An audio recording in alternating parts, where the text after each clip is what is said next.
Lebaran usai yang tersisa adalah lemak-lemak di badan dan juga sampah. Tapi ini bukan sampah di tubuh kita ya, tapi ini sampah beneran. Nah, di Jakarta ini ada, kita lihat ya bahwa di hari pertama Lebaran kemarin aja Jakarta membuang sekitar 2.142 ton sampah ke Bantar Gebang. Iya, itu kalau kita bilang hanya di hari Lebaran saja ya. Belum sebelumnya kan pasti juga banyak dan juga sebenarnya menjadi kontribusi yang banyak juga untuk sampah di sana. Nah, ini tentu menjadi pekerjaan rumah bersama bagi kita semua pemirsa. Makanya saya mau mengajak pemirsa di rumah untuk mulai pilah-pilih sampah ini yang masih bernilai ekonomis. Jadi selain ramah lingkungan juga bisa mendapatkan cuan. Nah, kira-kira seperti apa? Kita lihat berikut ini.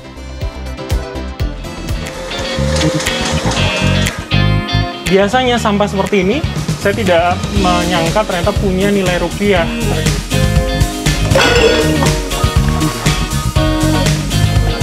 Belakangan, aksi daur ulang sampah banyak digalakan sejumlah pihak. Sampah sisa makanan dijadikan bahan pembuatan kompos, sementara sampah plastik akan dipilah untuk selanjutnya didaur ulang.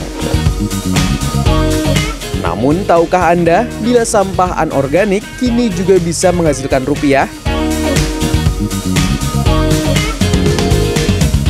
Di layanan pengelolaan limbah di kawasan Mampang, Jakarta Selatan salah satunya.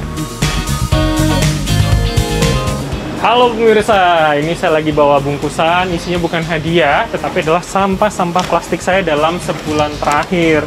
Biasanya sampah seperti ini, saya tidak menyangka ternyata punya nilai rupiah. Ternyata ini bisa ditukarkan, dan saya pengen lihat kalau segini banyak kira-kira saya bisa dapat berapa rupiah ya.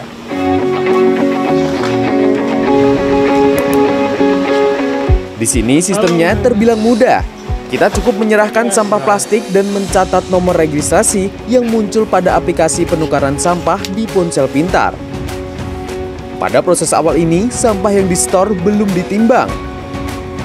Bobot sampah baru akan dikabarkan oleh pihak pengelola limbah sekitar 2 kali 24 jam berikutnya.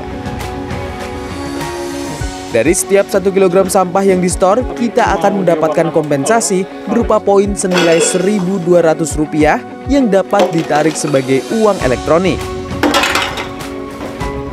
Berikutnya, sampah-sampah plastik akan dipisahkan berdasarkan kategori dan bahan pembuatannya. Jasa pemilihan sampah ini mengaku ada sekitar 28 kategori sampah plastik yang bisa mereka terima. Nah, proses berikutnya pemirsa adalah pemilahan dari sampah setelah diberikan oleh para warga ke sini, dipilah berdasarkan jenis dari botolnya. Misalkan seperti botol plastik ini dipisah dari yang berwarna dan juga bening, atau misalkan seperti botol sampo ataupun botol minuman seperti ini, sehingga nanti akan memudahkan proses pemberian kepada pihak pengolahan untuk langkah lebih lanjutnya. Dulu ya, Mas. Ya. Setelah disortir berdasarkan kategorinya, sampah plastik kemudian diserahkan kepada pihak pengolah untuk proses daur ulang.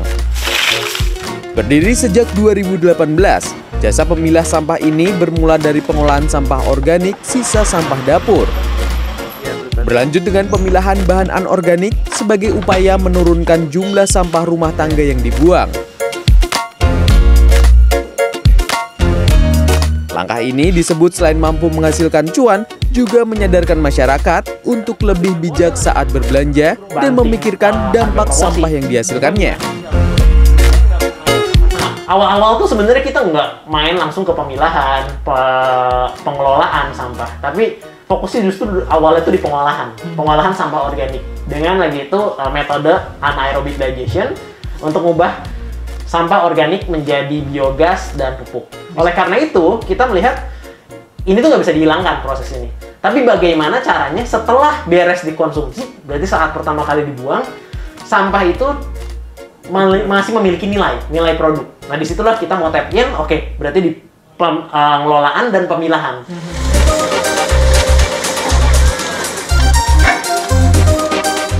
Data Wahana Lingkungan Hidup atau WALHI DKI Jakarta menyebut, sampah rumah tangga menyumbang sekitar 50 hingga 60% dari total produksi sampah ibu kota. Meski angkanya stagnan dalam beberapa dekade terakhir, persoalan sampah rumah tangga disebut belum ditangani secara serius. Walhi menyebut, meski masyarakat sudah memilah sampah sejak dari rumah, seringkali proses pengangkutannya justru masih mencampurkan seluruh jenis sampah hingga ke tempat pembuangan akhir. Persentasenya hampir selalu sama. Misalnya di tahun 1985 sampah rumah tangga menyumbang sampah Jakarta itu hingga 50 sampai 60%.